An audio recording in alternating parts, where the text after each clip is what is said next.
Hello. Hi. Hello. Hello. So some of you have heard my story. My story has not changed. That's stayed constant. Oh, the world has changed. Most of these kids have not yet had the pleasure of meeting you. Very nice. Okay. So, my name is Lora Tobias. It's spelled Lora. And Tobias is Tobias. And when I came to this country in 1938, I confused the teachers. I spoke no English. And the teacher asked me for my name. And I said, Lora. And she wrote Laura. And I shook my head and said, no. Now we tried again. Laura. No. Well, then she finally accepted the fact that my name was Lora. In Germany, I spelled my name Lore. Well, she didn't get that either. So anyhow, that's how I became Lora. And it's been my name for ever since I can remember. And I do talk about my age, and I'm 94 years old. So you all so that's what you can aim for. A good and healthy old age. So I brought some pictures along. I don't know how we're going to do that. Well, Ms. Tobias, first if you could maybe just tell your story, Right. And then we could share the pictures. We are honored to have you today. Your late husband, Sigmund Tobias, and you have visited our school 3 prior times, and they've been very meaningful and impactful experiences for myself and my students. If you don't mind, I would like maybe just to briefly give the overview of his story, and then Sure. anything you would like to add, and then tell your story, and then our kids would love to have the opportunity to talk to you and ask you questions, if that's good for you.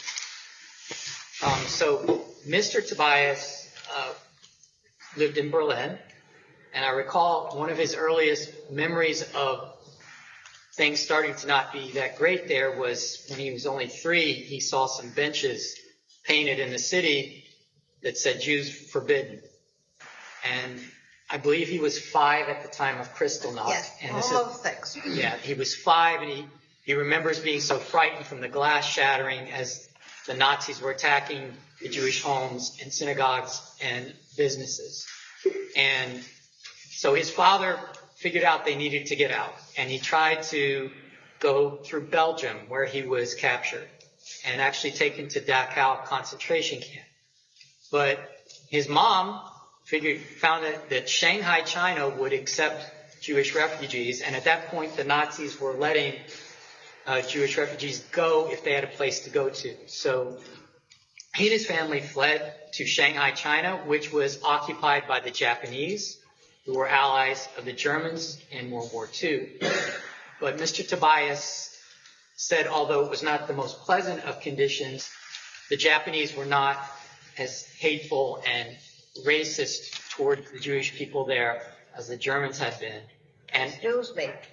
At that time, Shanghai, which was a city on the waters, on the ocean, it was split into 3 parts. You had the French concession, you had the English section, and then the Japanese occupied the part that had been the Chinese section of Shanghai.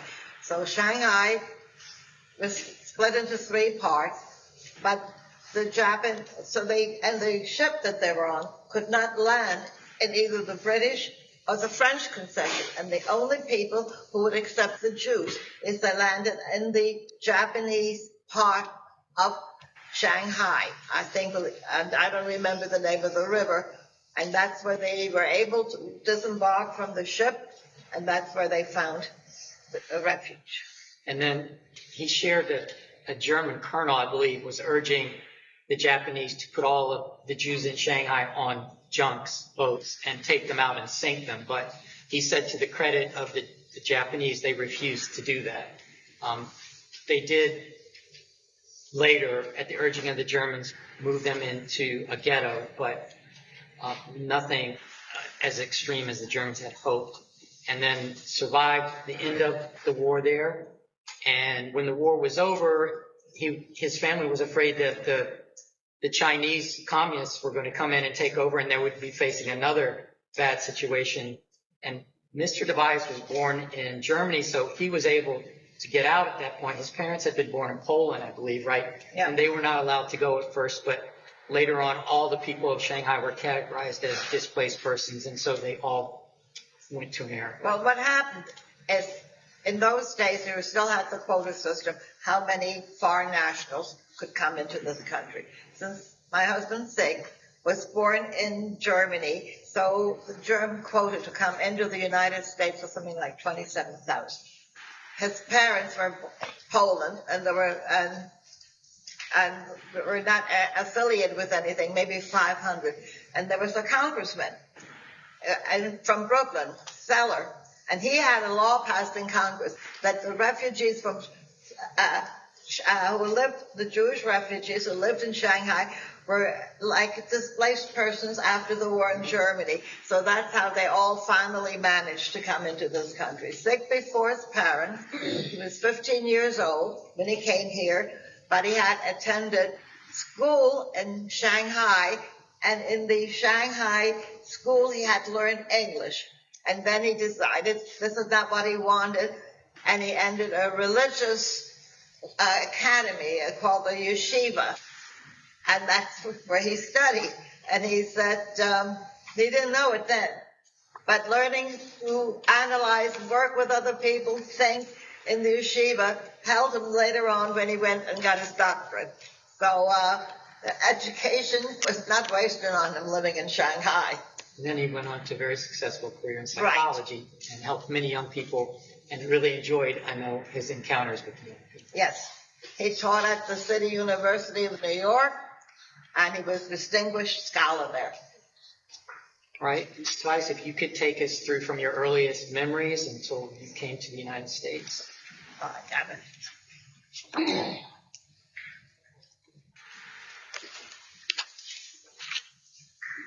As I said, I was born in 1929, and in those days, 1929, the world was in turmoil. You had inflation, you had the Depression. But we lived in Germany, and we were also affected by the Depression. And of course, Germany had lost World War I, and there was a lot of blame who caused Germany to lose the war. And the early followers of Hitler said Germany didn't lose the war. There was the Versailles Treaty, which the Germans gave into, and then you know who's at fault of what? The Jews. So that was in 1923, and they kept it up. When I was born, things had sort of simmered down, but we still there was money shortage.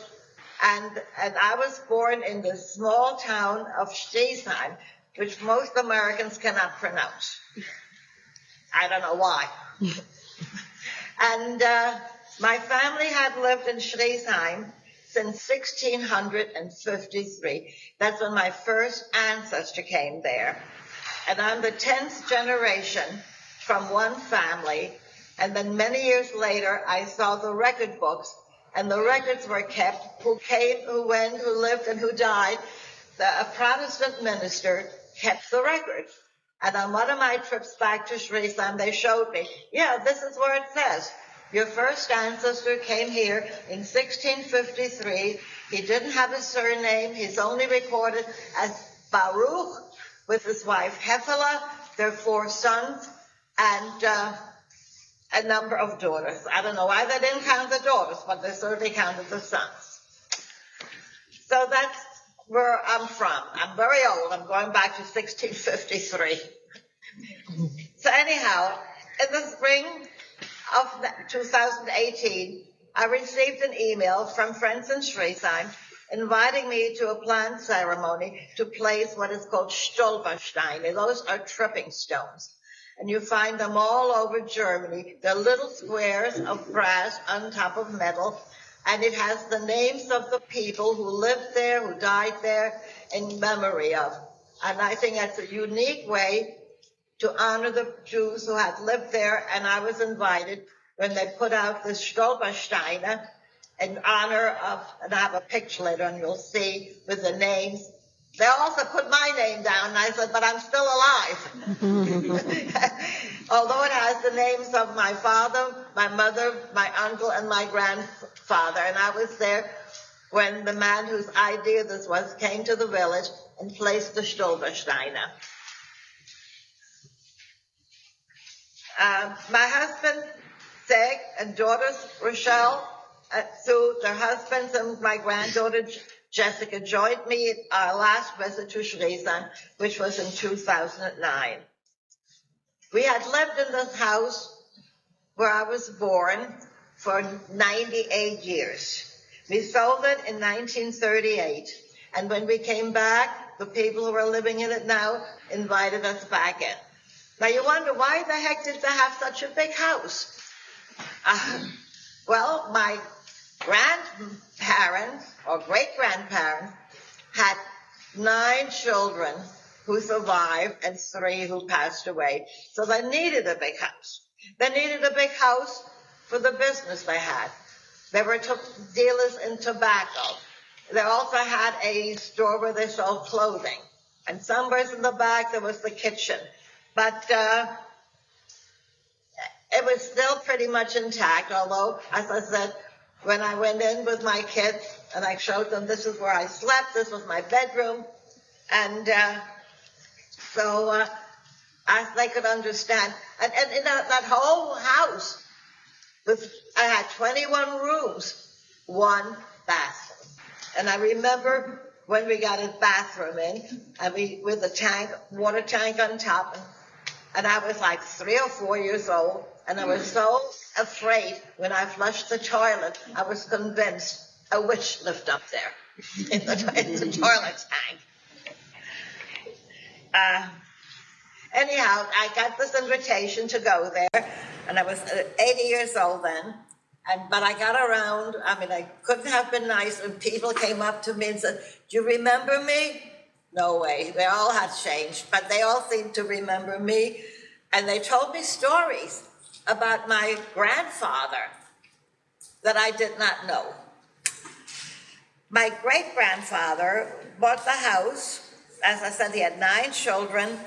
And in 1928, my mother got married to my father. My mother was born in 1896. And she told me a great deal about her life. She told me many stories. She told me about what happened during the war years, how they had to scrounge around for food. But they were better off as far as food went, because in those days everybody had a vegetable garden. So they had enough food, which they whatever they did, they preserved it. So they were not starving. I mean, they did okay. And the family had been there, and they were not discriminated against. My mother had many friends, and they had a teacher who was actually a Jewish teacher, and he educated them. They had literary discussion groups. And these were all kids. I mean, at that time, schooling stopped when they were 14, 15 years old, because they had to go to family and take care of the family. But, or they could go to a larger city where there was an opera house. They went to concert. So she got a good education, even though it was not a formal education in a school. We had a pleasant life. And then in 1928, my mother got married to a man from a different city or town. And interestingly enough, he also had a short education. He did not go past maybe 9th grade. And when he was in school in 9th grade or whatever, he learned English. And many years later, when we came to the United States, he had such a fabulous memory that he was able to talk English and read the newspaper. So maybe this is where I get my good memory from. I inherited it from my dad. Anyhow, life after I was born in 29 was pleasant. We had different housekeepers who came because in those days, whoever had a washing machine, you did your laundry by hand. You went to your garden and spread the sheets out to dry in the sun and to get bleached. Or central heating, forget it. You had a stove and you fed it with blocks of wood. So that's how we kept the house warm. And don't forget, this was a huge house, and we only heated the rooms where we slept. So that meant the kitchen, and the kitchen was the warm place. We were very modern. We had a telephone and a radio, which was pretty much unheard of in those days. Cars? Who needed a car? We had horse and buggies. So that's how people came by, and they had food, and they sold it, or they picked up food. So, I mean, sometimes I think, I wasn't born in the 20th century, the 21st century, 1929. I go back to like the 1700s. So when I read The Little House on the Prairie, that was me.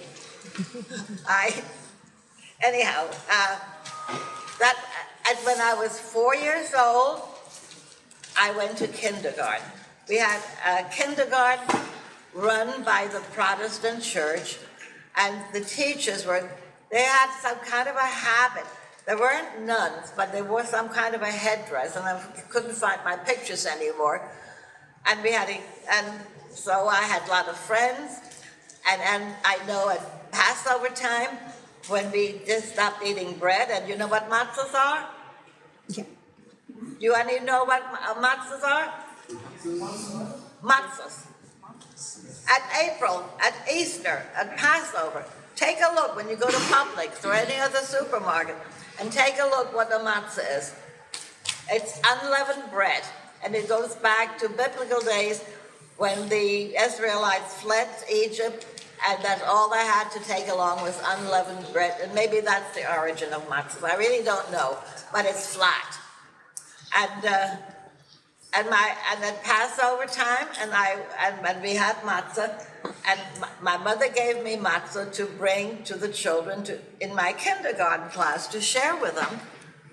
And then years later, when I go back in 1909, some of the old ladies came up to me and said, "Yeah, I remember when you brought matzahs to school." So food makes an impression. Your family was the only Jewish family in that? No, there was one other girl there, a little older than me, but there were very few Jews. Anybody who had any ambition went to Heidelberg or to the larger cities, and the Jews who were there were old. I mean, there were only 2 young children there. That was me and my friend, Inga.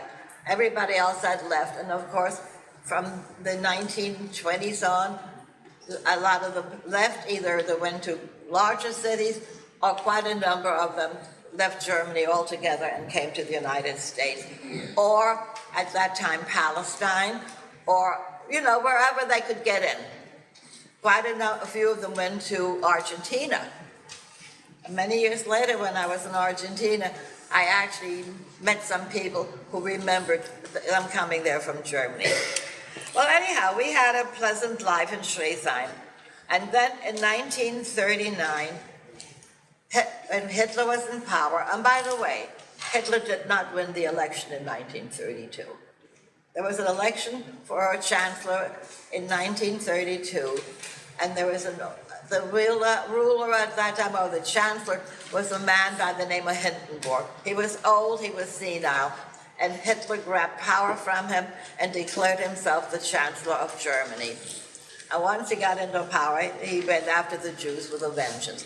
Not that fast at first, slowly. But one of the first things that were passed in Germany in 1935 were the Nuremberg laws. And one of the things with the Nuremberg laws were deprived all the Jews of German citizenship.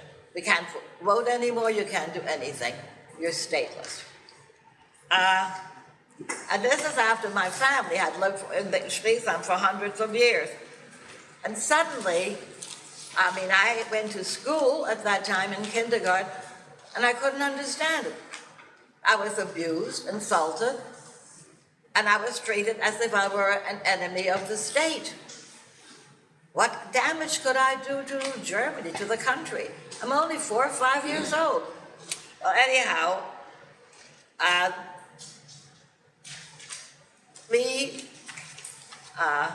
so the Nuremberg laws of 1935 Jewish children are not allowed to go to the public school. But what are they going to do with me? Because the law said all children must go to school.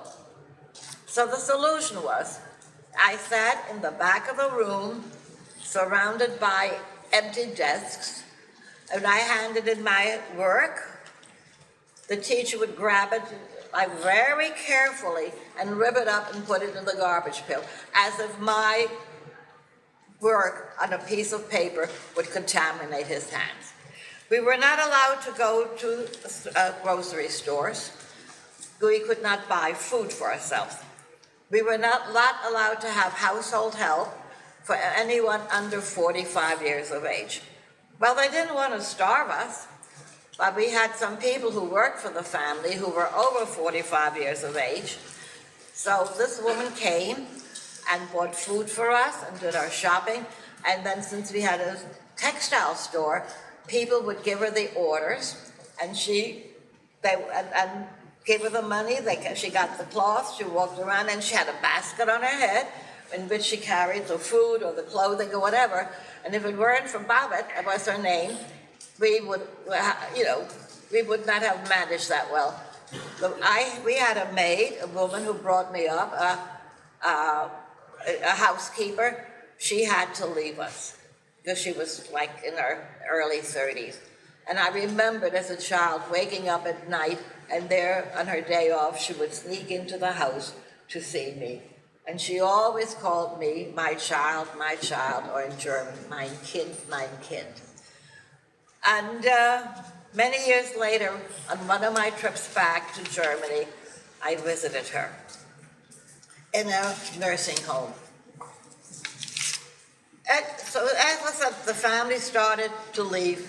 I had an uncle, and he and his new bride came to say goodbye to us, and I couldn't understand.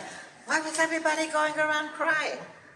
I was so happy to meet my new aunt, a lovely lady, and then I was told they were going to go to another country, and which was far away, and they did not speak German. But which was hard for a 5-6-year-old to understand. Why speak another language? We're getting on very well with German. No way. So we also had one other member in the family, and maybe some of you know, I had an uncle who was, now you'd say, handicapped.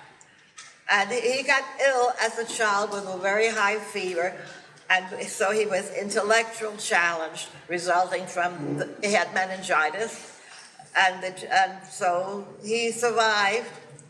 But so anyhow, I'm jumping off my head, ahead of my story. I went to school, I finished school in the public school in 2nd grade, and then I had to leave because they finally opened up a school for Jewish children only. And a private school in Heidelberg rented space for a Jewish school, or a school for Jewish children, to be established. And then I had to take the train to go to the city by myself. Sometimes I had other kids that were going there who made fun of me and abused me. Other times I was on the train by myself. It's like the Tinkerville trolley. It's one of these little trains. Well, anyhow, I went there. And the thing is, every so often a child my age, the age of everybody else, would come by and said, I'm leaving, I'm coming to say goodbye. Where are you going? we're going to America or to Palestine or someplace else. And slowly the population of Jewish children decreased because we were all leaving. So anyhow, it came to the time for us to leave. In 1938, we decided it was time to go. My uncle had been in the United States, and he said, you got to get out. And in order to come into the United States, you needed something called an affidavit, which meant that somebody here would be responsible for you, that you would not depend upon welfare or anything in case you did not have money.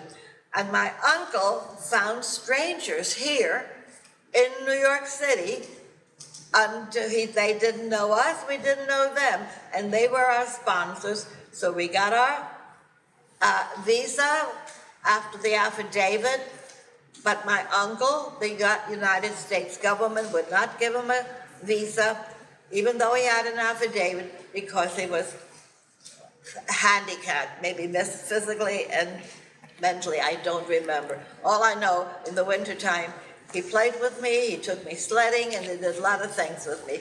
So we had to leave him behind.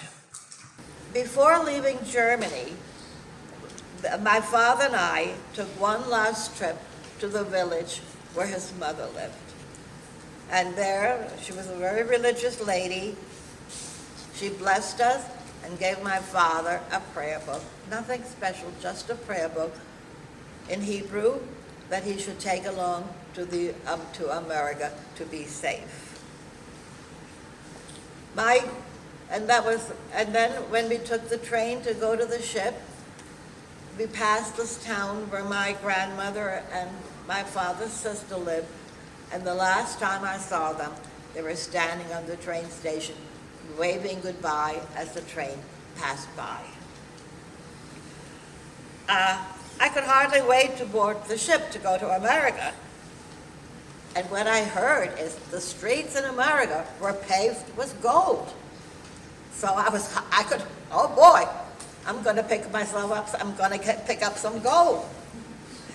But it didn't work out that way. But what happened? I didn't find gold in the street, but learned the determination to get a good education and hard work create their own gold. We moved to America for safety, and freedom was a dream come true. And after living in that wonderful country for the next 80 plus years, I'm making probably and when I wrote this, my last visit to the place where I was born. So I went back to Schneesheim numerous times. They had a reception for me. The Catholic priest where I took was not there when I was a child, but the only way I could safely leave the school when I was abused by the other children was the yard or the gate from the schoolyard opened up next onto the Catholic church, which was right there. And they always kept the church open for people to come into the Catholic church. So I dashed out of the school, crossed the yard, and into the church. And they would not pursue me because I knew you could not pursue people in a church. The church was a safe place. Many years later, when I went back to Schneesheim, and the current Catholic priest knew the story, and he apologized what I had gone through, and he was so glad that the church saved me. But when I got there, they had a huge party for me. And boy, you can't believe all the good cakes and everything they made. And that was the last time I went to Schneesheim, but I have friends and I still write them, and I write them in English, and they answer me in German. And that's just pretty much what happened. My grandfather lived to be almost 100 years. He died 4 months short of his 100th birthday. My mother had her own business. My father worked. And then now our youngest daughter became a professor teaching, of all things, Jewish writers, not necessarily Germans, who wrote in the German language. So that's a full circle. And that's the end of that story.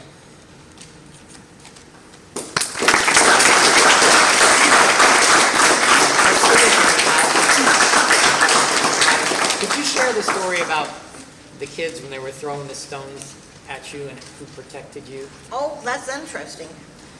In the schoolyard, we had a lady who sold cookies. They were bakery cookies. Her husband had a bakery. She sold cookies off a little cart, and I used to hide behind her. And she would call the kids' names since I told them to get out of there and to leave me alone, and she protected me. 2 generations later, when I came back to Germany, the mayor of the town invited me. That was the cookies lady's son. So I went back, of course, his mother had passed. But as I said, he came to New York once, and I met him. But this is how I managed to escape being pelted with stones that the teacher encouraged the kids to throw me. So the bakery lady saved me.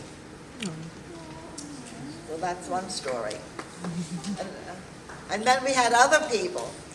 As I said, we couldn't go into a grocery store to buy. We could not go to the butcher. My mother had a friend who moved away. Her best friend, since they were little children, was afraid to meet her. So my mother had to take the train to a strange city where she was not known, and her friend came from Frankfurt, and they met. So that's the only way they could see each other, to go someplace where they were not known. So, and by the way, shortly after that, in passports, they put the letter J, meaning Jew or Judah. Somehow or other, I have my passport, my mother has her passport. Whoever issued the passport for us would not put in the J. So they were not all bad. There were some good ones, and who liked the Jews and wanted things to change and wished it was better. So, any other stories or questions?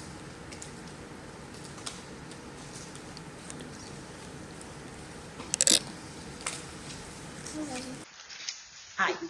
So before you escaped, did you ever encounter any Nazi germs trying to take you away or harm you? Yes.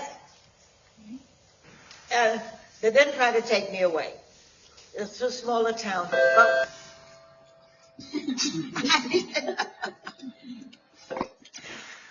what happened, since we had a business, Brown Shirts, which was part of the Nazi army or whatever, stood in front of our house on the steps and recorded anybody who entered our house.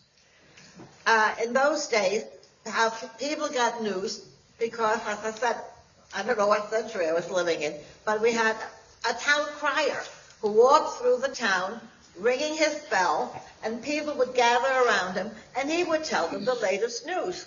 I said very few people had a radio. I mean, we had a radio or a telephone, and that was ripped out of the wall. And anybody who, and then only a wall in the center of the town, they put newsprint, and on it they wrote, who came into our house? Who were the Jew lovers? And of course, nobody wanted their name on that sheet. So that's how we were persecuted. As I said, our business dried up. We couldn't sell anymore. And then, we realized it was time to go. And we were fortunate. My father, mother, and sister, whom I last saw standing on the train in another town, she had a daughter living in Holland. She went to Holland. Unfortunately, they were in hiding and were betrayed. And they ended up in one of the cattle cars sent to Sobibor, the concentration camp. They did not make it alive. One person in my family, she got to Sobibor and then she was executed. But I had 2 young cousins from the same family tree. Fundamentalist Christians took these 2 girls in. One was blonde, and the other one was dark-haired. The blonde one could stand outside and work on a farm. The other one could only come at night. And she said, so they're the only 2 members of my family that survived. the war. I don't know how many my grandfather had, none of them. I mean, I have pictures, I have names, so, and I'm passing all this information on to my granddaughter. Thank you. You're welcome. Hi. I just wanted to ask, did you ever find out what happened to your uncle that you left behind after the war? Yes. He was in Gurs, a concentration camp on the French border and my father, I don't know how he managed, but as I said, he had a fabulous memory. He wrote to the French government, and we got a death certificate from him, where it says where he, and then later on, there are other Jews there, and they erected a cemetery in this area, and my uncle has a tombstone with his name on it. I don't know if these cemeteries still exist, but we did find out, and I know where he was buried, and I have a picture of his tombstone. Thank you. You're welcome. Hi. I wanted to ask, what was your family like? My family? To me, they were an ordinary family.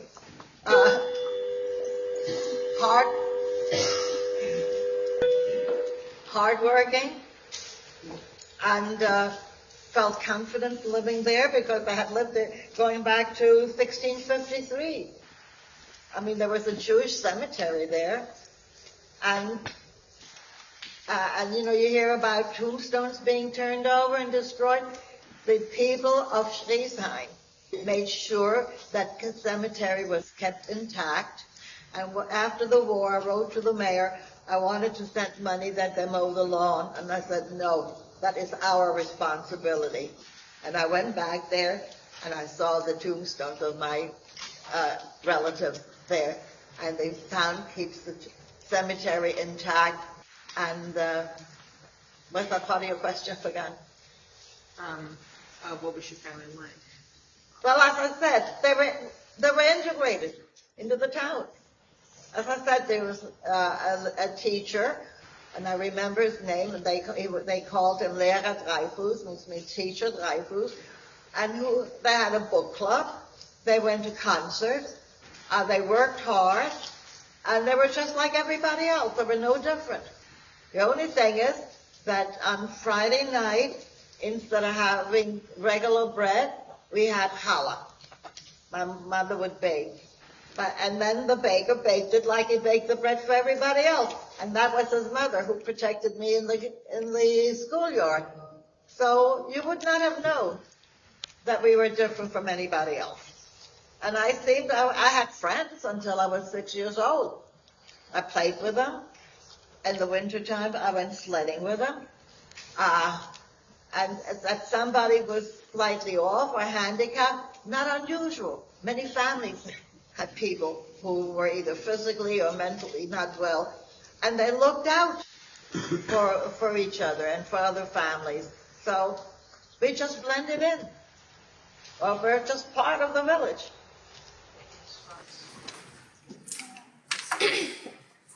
If you could say something to your younger self during those times, To myself, to your younger self during the Holocaust. what I would say, hatred doesn't get you anywhere. Accept people as they are and don't hate. I mean, we're all different. We all have mothers and fathers and sisters and brothers. Don't hate. And I'm just live in peace with everybody, no matter what color you are, tall, thin, what color hair, we're all God's children. Do you think the current country of Germany has apologized sufficiently for the Holocaust? Germany? The current country of Germany. Do you think they apologized enough? You mean if Germany has apologized for the Jews? Yeah, that's what he wants to know, if you think that's been adequate. Well, they did. Don't forget, after the Second World War, Germany was pretty impoverished. It had its own problems with the East and the West. But what they have done is that they paid restitution. We got monetary. My father had been a soldier, a German soldier in World War I, and he got restitution for service to Germany in the First World War. My mother, we had a business, so I don't know how they put a value on how much they were. So, and even I got something. I got $2,000 to go to college years later. So the Germans were very good about giving restitution, and of course now it's a very rich and powerful country. But I mean, as I said, I'm in contact with people in Germany, and if I haven't gone back, I've gone there with my family, and so I mean, I can't hold the people responsible for what happened during the Hitler years.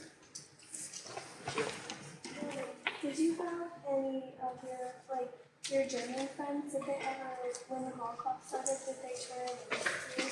Were you friends with them and then it started and they were told not to be friends with you? Oh, absolutely. I mean, they were proud of it. And as I said, I couldn't understand it. I was 9.5 years old when we left. And why am I different? I don't look different. I look in the mirror, I look like I always did. And what made them turn against me? And it was the propaganda, Hitler. They followed him like a bunch of lemmings. And that's why, and you know what the lemmings are? They're little animals, and they follow each other, and sometimes they just jump off a cliff and into the ocean. And that's what these were. They followed, they were inspired by Hitler. I don't know why. I never understood it. And now, of course, Germany has done an about-face. They are one of the first countries to recognize the country of Israel. What was one thing that helped you stay vocal throughout the entire Holocaust? One thing that helped you keep going? We were hoping, by the time of the Holocaust, we came here in 1938. Until the war started in 1941, where the United States got involved and Pearl Harbor had been bombed. In fact, Pearl Harbor Day was December 7th, and it was my grandfather's birthday. And we were celebrating his birthday, and this was we were living in Lancaster, Pennsylvania, and we had a radio, and suddenly we turned on the radio, and we heard about Pearl Harbor. And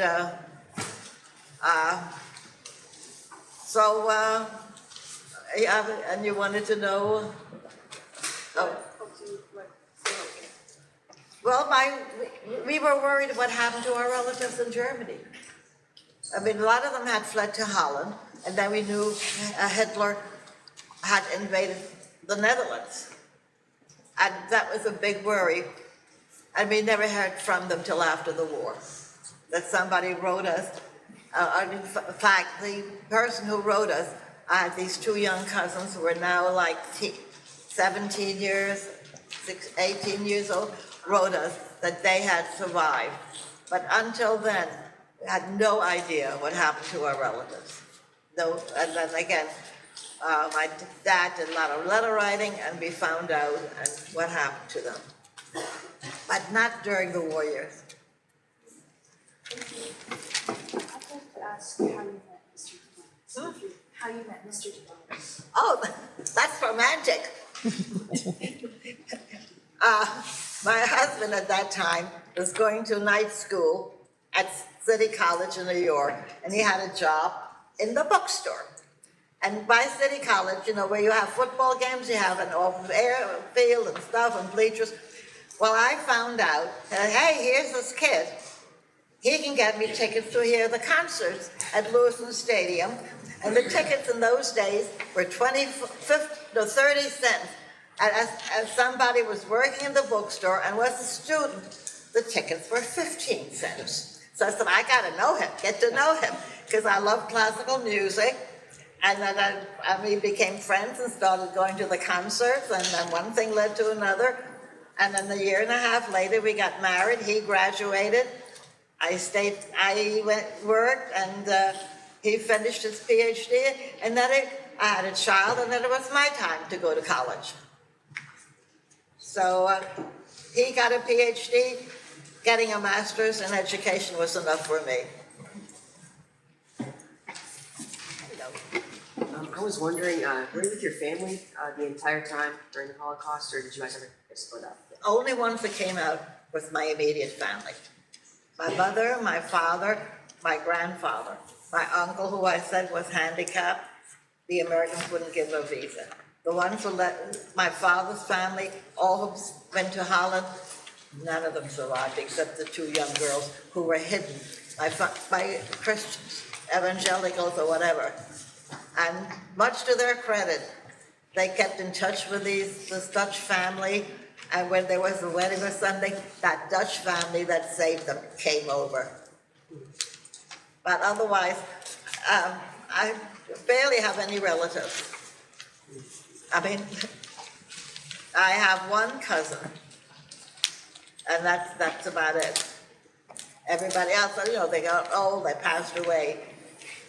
But if anybody wants to know anything about the family, you remember Lora? Yes, I do.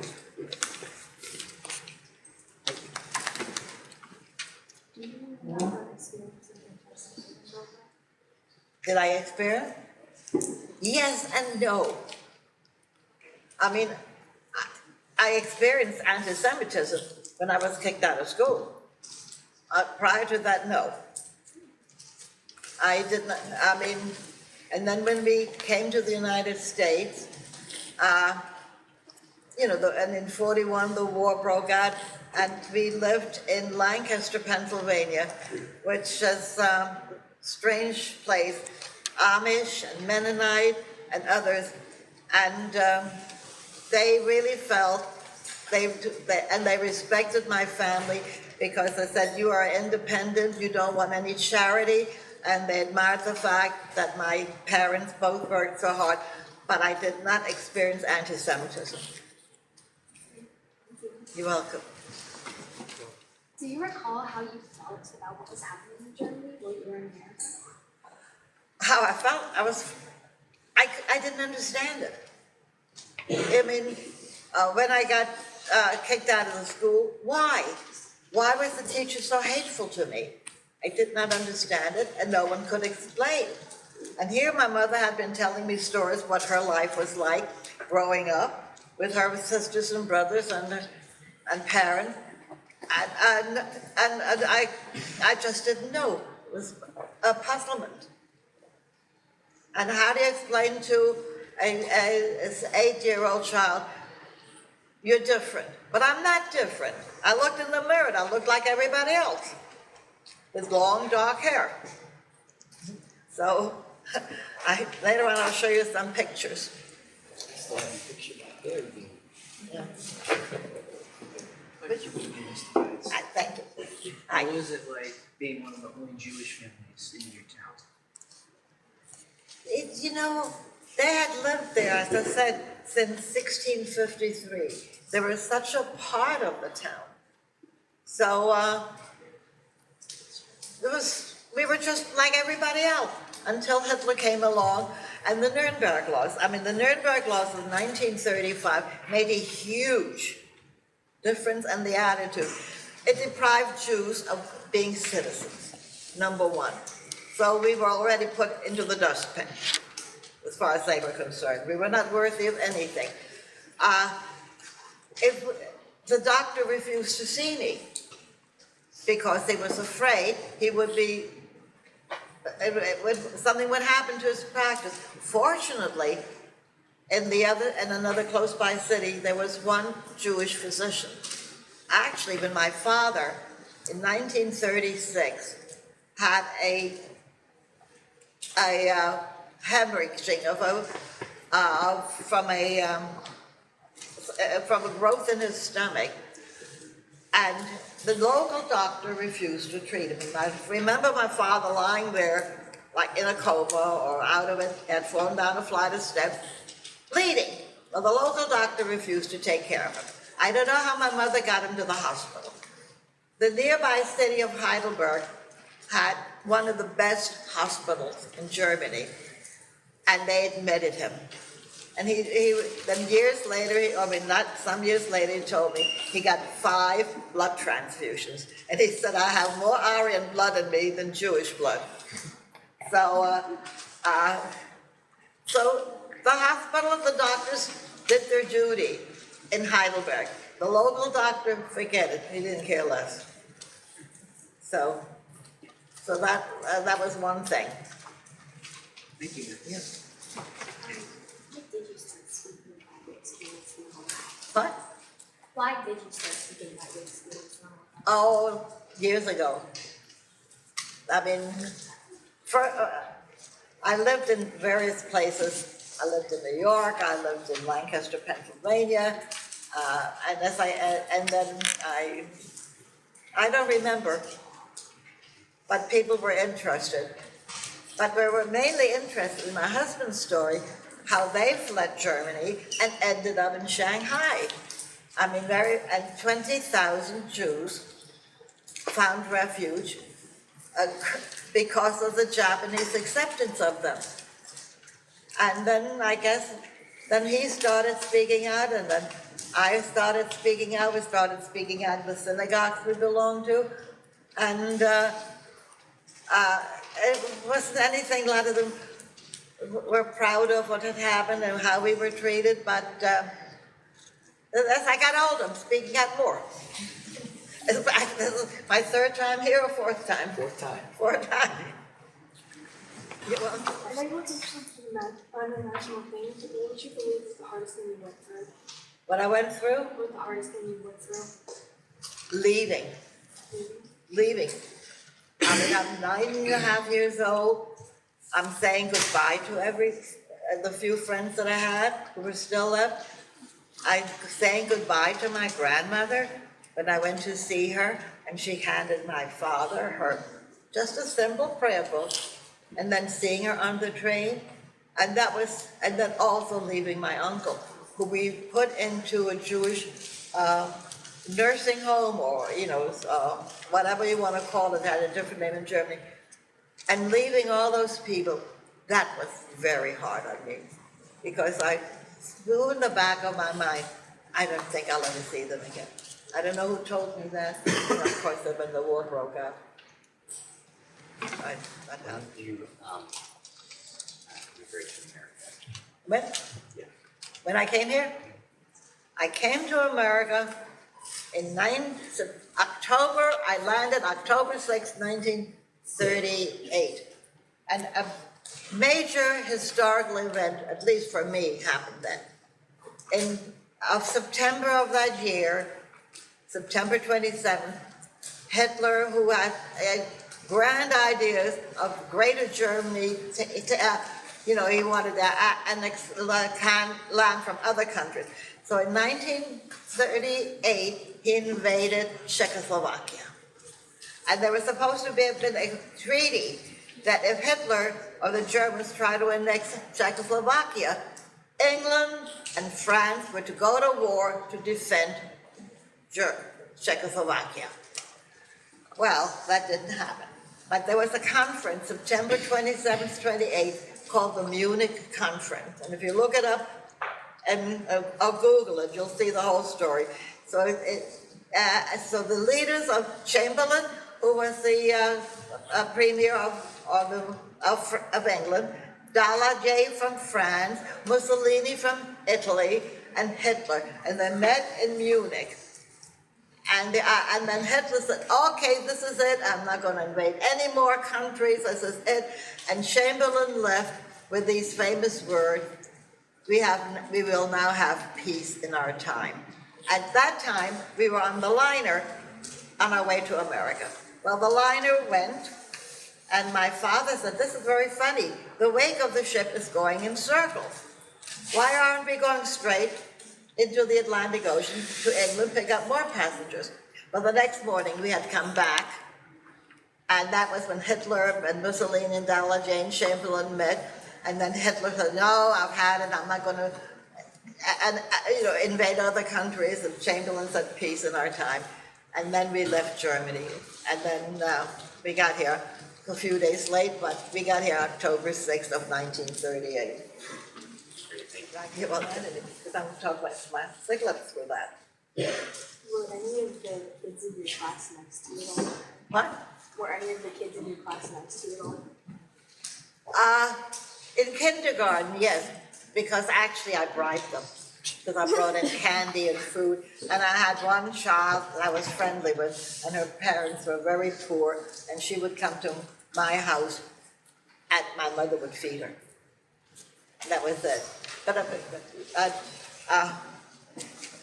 Mr. Baker reminded me about Kristallnacht. Kristallnacht, we got here October 6th. On the night of November 9th, it was Kristallnacht, the shattering of the glass. At that time, my husband was living in Berlin with his parents, and he was just 2 weeks short of his 6th birthday. And he writes in his book, they walked around barefoot or in tiptoes or in socks, made no noise. His mother had made sandwiches to be as quiet as possible, not to draw attention to themselves. And then the next morning, they heard the noise, they heard the shattering of the glass, but they kept the windows and the curtains shut. They had no idea what was going on. The next morning, when things had quieted down, they went to the synagogue that they had belonged to. And in the courtyard of the synagogue, they saw the prayer books aflame. Vandals had gone into the synagogue and taken the Torah and anything out and burned them in the courtyard. And Sig said as a little boy he heard if you dropped the Torah, you had to fast for 40 days. Well, here, everything had been burned up. And again, that's when his father decided he had to get out of Germany and try to be smuggled into Belgium. But fortunately, for them, they ended up in Shanghai. But the Kristallnacht was horrific. And at that point, there was only one Jew left in Schneesheim. And we did have a little synagogue. And what the mayor and the other people, the Nazis, they put horses in there to make the synagogue as filthy as possible. And then this one man, this single man, had to clean all that stuff out from the dirt from the horses and all. So that's what I found out later. How were you treated when you arrived in the Fine. And within 3 months, I learned English. I went to school, and somewhere along here, I don't know where it is, I found a letter from the teacher that I had that age-wise I should have been in 4th grade. But they didn't know what to do with me. So they put me into 1st grade, which I didn't like at all, in order for me to learn how to read English and speak English. But within 3 months, I was speaking, and in the block that we lived in, we had children who went to Catholic school. They were my friends, and we played together. And believe it or not, once in a while I had a spare dime, and I could go to a movie, and we played a game pretending we were movie stars. So that was funny. And I remember I pretended I was Jeanette MacDonald and Nelson Eddy, and I was already drifting towards music. But that was a nice... That year in Belle Harbor was great because we had the ocean there. Could go, and that's where I learned to swim. And that's on the beach in the Rockaways. I forgot you're not New Yorkers. Thank you. You're welcome. What message would you want all of us to take away from you kind of this? Like, what would you want us to do? Well, as I said before, I think there's a song in The King and I, you have to be taught to hate. I don't want that to happen. You've got to learn how to accept people. And there's too little of that. There's too much hate going on in the world. I mean, I'm just one person. I mean, that it bothers me if I read what's going on against a lot of people. And you gotta accept people for what they are and as they are. And I think the word would be acceptance. Accept everybody. Thank you. You're welcome. On your trip to America was. What? Do you remember how long your trip to America was? To America? It should have been 5 days, but then we went back, and then we got caught in the storm. So we were aboard ship for 8 days. Oh, and that was the other thing. The ship we were on was a German liner, and we had paid in marks. And I was very concerned. There were other children there, American children coming back to America after vacation in Germany. It didn't matter to the crew one bit. And we were there over the most sacred of all of the Jewish holidays, Yom Kippur. And my parents wanted to have a special meal served to them after they fasted and after the break of it. We were treated like everybody else, and that was the first time in a number of years there was no difference. We were like everybody else. We were not Jews or Christians or anything. We were passengers to be treated with respect like all the other passengers. And I had a wonderful time on the trip.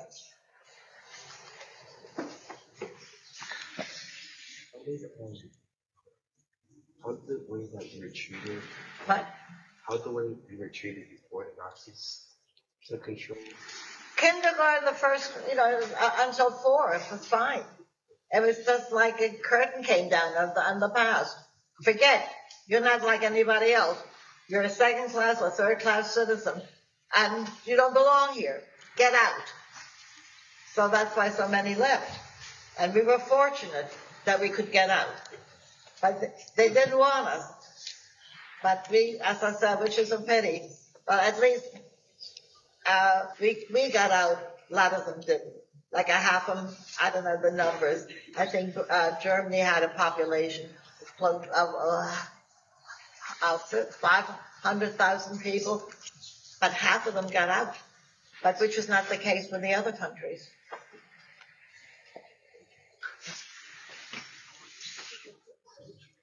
What would you say if someone told you that you could go back and forget it ever happened? Would you take that opportunity? I've been back numerous times. I've made 4 trips, but and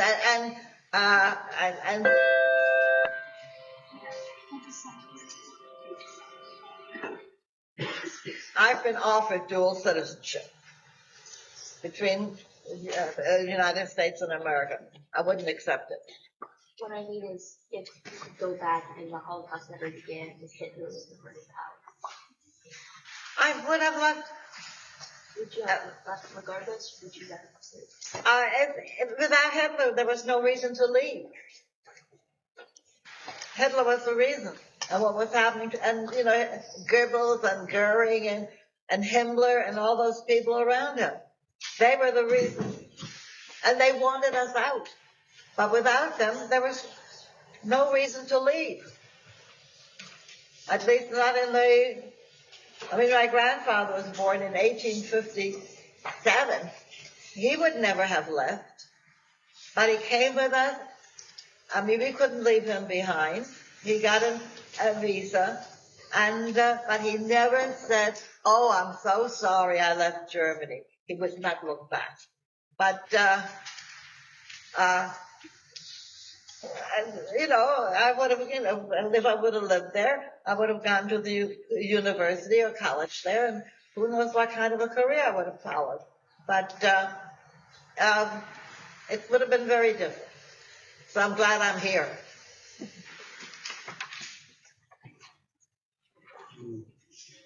About when you first actually understood what was going on and the concentration camps, you found out that how many people were being killed. What was your initial reaction?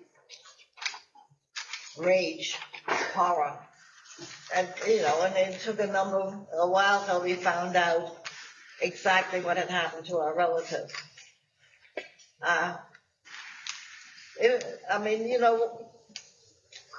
disbelieved, and my father kept hoping that his family that had gone to Holland, maybe they were safe, they were supposedly hidden. And then we found out that was not the case. So, I would say rage, the feeling that we all had. How could this happen? And of course, I didn't understand, but I know what happened to me in school. And I couldn't understand why I had to sit in the back of the classroom surrounded by empty desks, and the teacher called me names and encouraged the children to abuse me. I'm 7 years old. I'm in second grade. I didn't understand it. So later on, confusion, rage, a lot of different feelings. All negative. Sorry about that. Isaac. How did you cope emotionally with your experience? What? How did you cope? Well, as I said, it took a while till we found out exactly what happened. The Germans were excellent record keepers. So we were able to find out very rapidly what happened to the family. Other countries, we didn't. They were not as systematic or as careful. And don't forget, a lot of this is forgotten. There were a lot of people who were happy when the Germans invaded their country. I've talked to my cousins from Holland, and I said, well, the Dutch did so much. If you read what happened, that's very often not the case.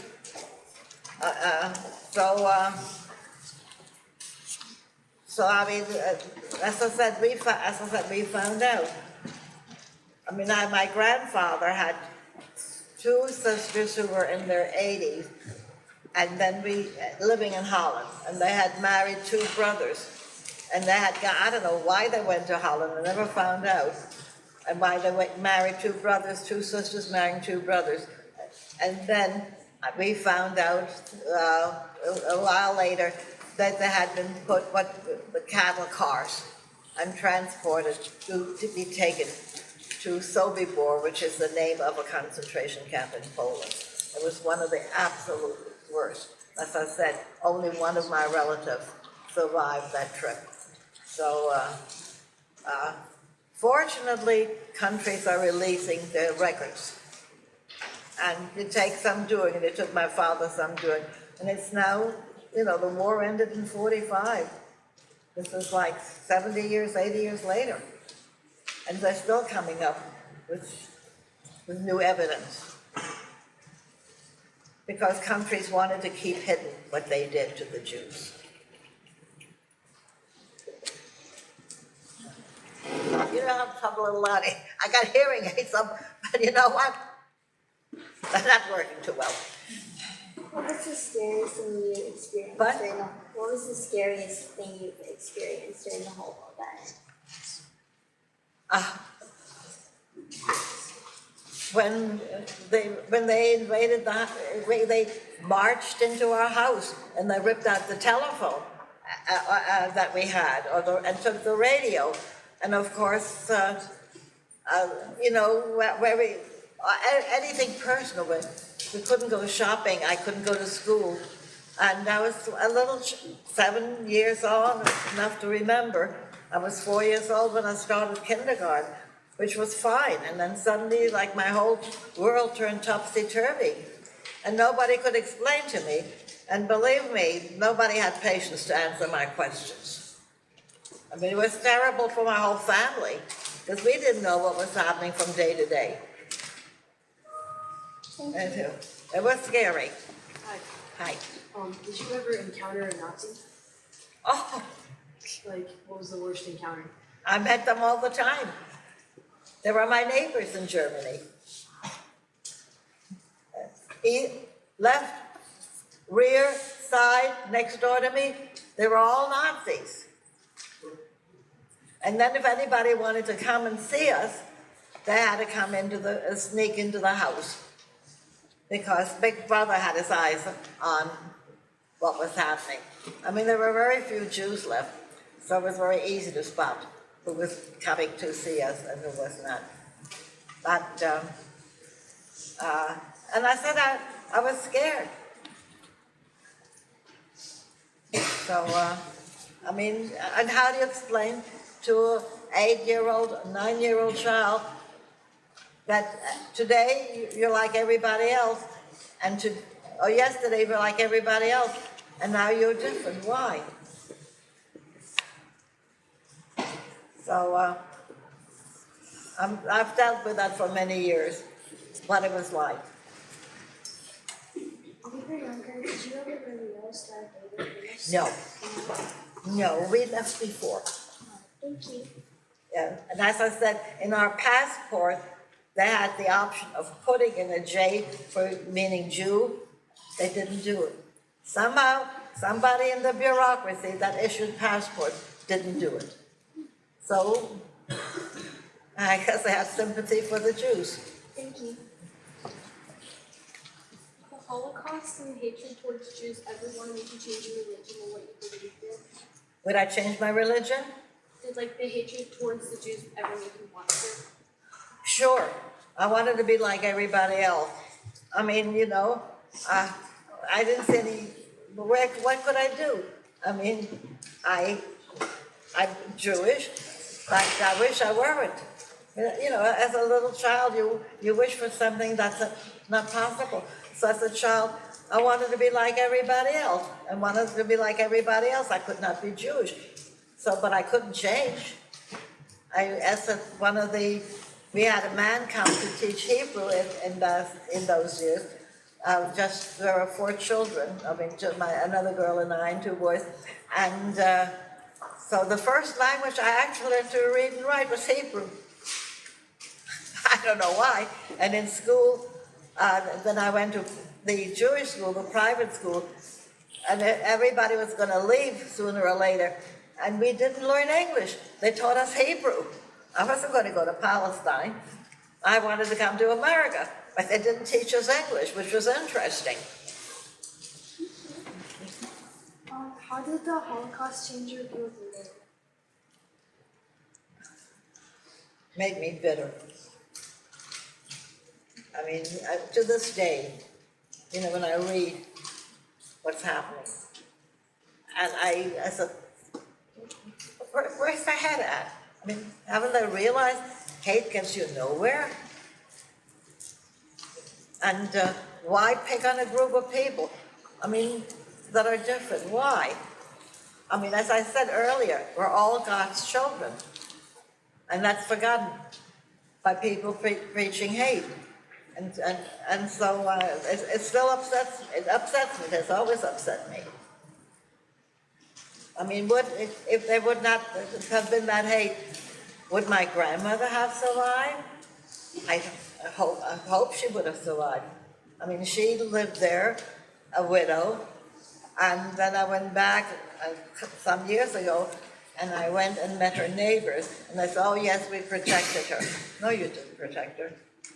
And she left. But then they were very eager to see me, and boy, I was treated like the prodigal son returning. They made a party for me. Big party. With a lot of home-baked cake. And then the ones who were my age apologized. But I said, we family had lived there for so many years. We were such a part of the environment. I mean, the Oppenheimers. So it was hard. How was life different from living in America? I'm sorry? How was life different from living in Germany and America? Oh, world of difference. Nobody asked me, are you Jewish? They wanted to know, can you work? Can you get a job? The American government was not going to give us, help us out and give us welfare. Not that my parents would have accepted it. So it was very different. And then, of course, and the whole everything. In Germany, you had to do laundry, you had to do it by hand, scrub it out. And then before we left, my mother knew enough to buy a refrigerator to come to bring along to the United States. We didn't have a refrigerator in Germany. In the basement, we had a cold room, and that's where we kept the food, and it didn't spoil. So it was totally different. I mean, food, everything. It's like in two different worlds. And I remember then we bought a washing machine, a refrigerator, and so when we came here, we didn't have to depend on anybody, but we were not allowed to bring money. We were only allowed to bring $24, I think, a person. So fortunately, my parents got jobs or did something, and which they had to do menial work, and they never had to do that in Germany. So there's a huge difference, like night and day. It's hard to explain, but that's what I feel sometimes I grew up in two different worlds. Thank you. There was one question, one thing you could leave with us today, what would that be? I'm sorry? There was one message you could leave with us today, what would that be? Don't hate. I mean, hate gets you nowhere. We are all, as I said, God's children. And we should learn how to live together and not hate. And I'm against killing of any kind. There's been too much of it. There's no glory in it.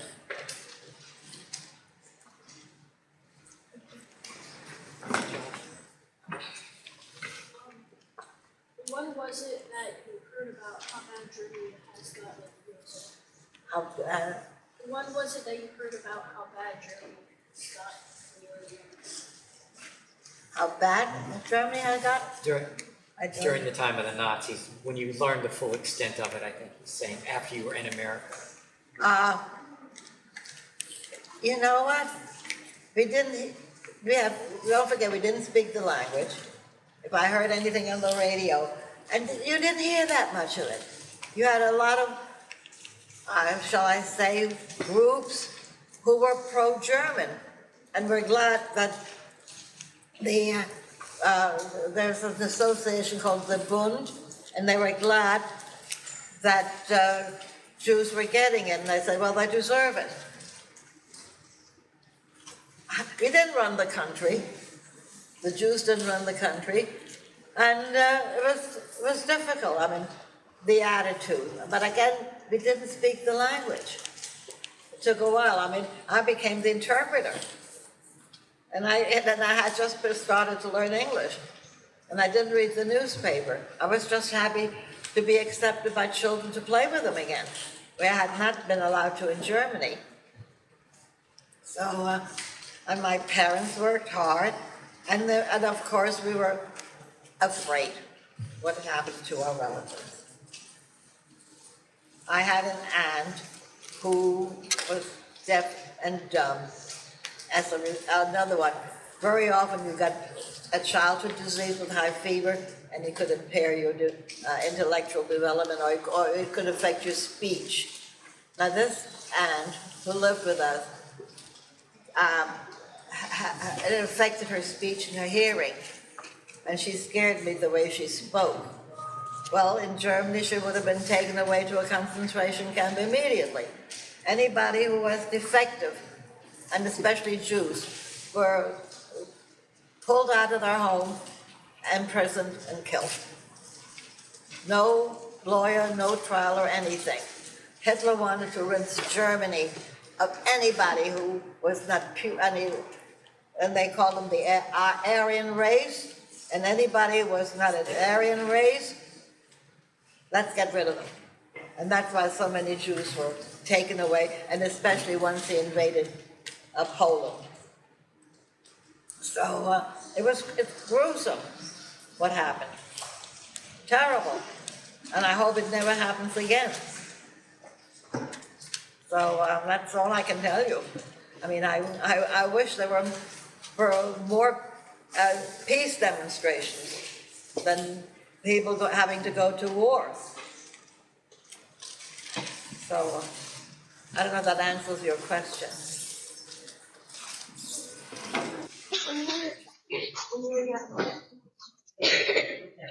You mean I'm not young anymore? When you were back in Germany, what did you do to keep your mind off the things you were doing? You know what? The people that I met came up to me and said, you know, we're sorry it happened. They apologized. And they knew, and Jewish history is taught in the schools in Germany. It's a topic that is taught, I don't know, from what grade on up. But they don't make any boast about what Hitler did to the country and to the Jews. And they're ashamed and embarrassed by it. But that's in the past. But they have leaned over backwards to help Jews in Israel with giving money and aid to people here in the United States. So I think they've done a lot to try to overcome their guilt. More so than some of the other European countries. Thank you, Mrs. Weiss, for honoring us with your presence.